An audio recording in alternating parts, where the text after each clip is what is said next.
our job is really to support the development of the financial sector in general. That includes microfinance industry. We do this by really, working with all the stakeholders to improve the policy, legal, and regulatory environment. We also support the financial sector infrastructure so that the delivery of financial services, reaches even the low-income people, the rural people, at an affordable cost. We support the innovations because we believe that addressing the relevance, the appropriateness of financial solutions that really meet the needs of enterprises, farmers, young people and women is critical. So innovations are really meant to, ensure that, value is actually obtained by those that we target. And the fourth pillar is about, generating evidence that supports decision making, at the policy level as well as the institutional level, identifying new opportunities, in the market so that growth can be enhanced. So we entirely focus on the financial sector and we are a facilitator. So we work with the private sector, banks being, one of the main partner category, telecoms, microfinance institutions, insurance firms, and the like. So this is why, given the agenda we have of addressing financial inclusion in the country, we invested in CRDB Bank through the microfinance wing. This is where now, we realize that addressing the real needs of low-income people, particularly, smallholder farmers, using the savings and credit cooperatives as a vehicle to actually address or serve these people was actually viable. So we understand as FSDT, not only by working with them, through working with them, CRDB Microfinance, but also working in the entire financial sector, that, the SACCO movement is still important. And CRDB ventured into this journey with that belief. So we've seen a number of developments in the financial system in the country, where in 2006, 2009, when CRDB was also in existence, at that time, financial exclusion was around 58, 57%. 8 years, 10 years down the line, that story has been changed completely. So as of 2017, we are celebrating financial inclusion of 65%. And banks, MFIs, insurance, telecoms, all of them have contributed greatly to this kind of an achievement. And much as we celebrate this financial inclusion story in the country, we realize that there are key players that have really played a major role in either advancing or even maintaining, the integrity of the financial system, particularly when it comes to targeting specific market groups, such as smallholder farmers, low-income people, rural people, or women, as well as enterprises. And CRDB is one of the banks that has really pioneered a number of interventions in this area. So we know the deployment of technologies that was really, driven by the microfinance services company, which is a subsidiary of CRDB PLC, to actually advance, a retail strategy that allows, low-income people, displaced people, less privileged people to access financial services. And through the SACCO movement or the SACCO intervention that CRDB has been working on, we have seen, tremendous changes.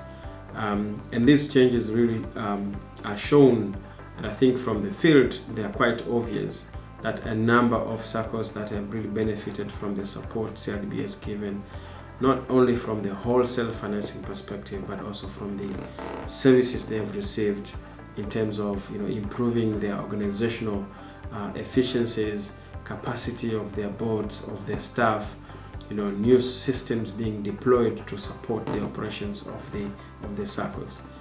We also have seen that CRDB has also supported other microfinance institutions, because they have used the services of CRDB Microfinance for capacity purposes, for software purposes that are required to ensure that these small microfinance institutions also grow.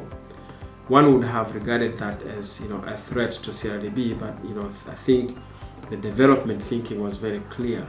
The strategy was very clear, because if CRDB wants to really deploy the retail strategy to reach as many people as possible, you have to use partners. And SACCOs, were seen to be one of the great opportunity, because they exist, they have the incentives to exist, and CRDB then worked with them, and therefore the flow of finance into SACCOs that can reach farmers, such as agricultural credit, was quite common. And we understand that through that, CRDB microfinance has worked in a number of areas. So warehousing receipt systems, helping paddy farmers or rice growers to aggregate their stocks and then sell when the prices are very good, getting the enough funding so that they can buy inputs, for example, fertilizers and so on, and some equipment. And we know that working with other partners like PASS, CRDB has been able to unleash quite some potential in many parts of the country. So much as we understand that impact through development takes time, but I think there are a lot that is manifesting, and the fact that CRDB as a group is one of the largest bank in the country, in balance sheet terms, deposits or portfolio in terms of credit, also has a significant number of clients that has grown over the years. By supporting the SACCO movement alone, gave CRDB the opportunity to interact with public offices such as the Register of Cooperatives, to advance new thinking on how to actually manage SACCOs better. Feedback that has been provided, I believe CRDB has been very instrumental in shaping even the regulations that are in use today. And when you talk to CRDB, when you talk to the Register of Cooperatives, I think the office will admit the value CRDB has brought. Not necessarily that they are the ones who have really changed everything, but the contribution to the new thinking, to the processes, and particularly by also building capacity of the microfinance practitioners, SACCOs and other small MFIs, has greatly contributed to the strength. And I think in future, this kind of seed will yield further results. And beyond that, while many people, farmers, young entrepreneurs will have benefited from using financial services, I think the other systemic impact is where CRDB pioneering on new areas that no one else has ever done, such as the integrated model from the bank's perspective, and then fronting this kind of requests or proposals to the regulators. All these were pioneered or thought through CRDB microfinance first, which is, I think, is a good idea of a CRDB bank to use CRDB microfinance sort of as an incubator. You have a subsidiary that focuses on new ways of thinking, of doing things, focuses on new solutions that are relevant for specific market, while the PLC could be focused more on bigger business, corporates and all that, may not necessarily have a focus on lower markets, which is for me is a good way of really preparing the entire bank, what we used to call downscale. With the technology at hand today, with massive adoptions of technology by majority of the people, I think CRDB microfinance has given the PLC an opportunity to actually understand the real needs of low-income people and particularly how to serve them. So the integrated model plus the circles that have worked with CRDB have offered, in my view, and still offer an opportunity for CRDB to actually advance its financial intermediation function.